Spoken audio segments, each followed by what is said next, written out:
ដល់ឆ្នាំថ្មី2011 Honda PCX ចំនួន5គ្រឿង Honda Dream ចំនួន5គ្រឿងទូរទស្សន៍ LCD ចំនួន10គ្រឿងជាមួយការបញ្ចូលទឹកប្រាក់ជាច្រើនរង្វាន់ទៀត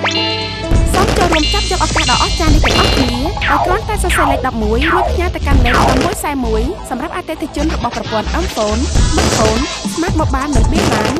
ហើយផ្ញើទៅ8488ប្រសិនបើលោកអ្នកជាអតិថិជនរបស់ប្រព័ន្ធ Hello ប្រសិនបើសារដែលអ្នកទទួលបានលេខ20លោកអ្នកនឹងទទួលបានការបញ្ចូលទឹកប្រាក់$10តែប្រសិនបើសារដែលអ្នកទទួលបានគឺលេខ11លោកអ្នកនឹងទទួលបានការបញ្ចូលទឹកប្រាក់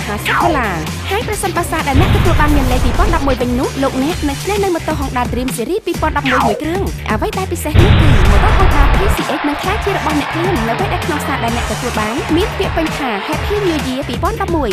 វាពិតជាមានភាពងាយស្រួលណាស់ដោយគ្រាន់តែលើកទូរស័ព្ទឡើងហើយសរសេរលេខ11រួចផ្ញើទៅកាន់លេខ641សម្រាប់អតិថិជនរបស់ប្រព័ន្ធ iPhone, Smartphone, Smart Mobile និង Beeline ហើយផ្ញើទៅកាន់លេខ8488សម្រាប់អតិថិជនរបស់ Hello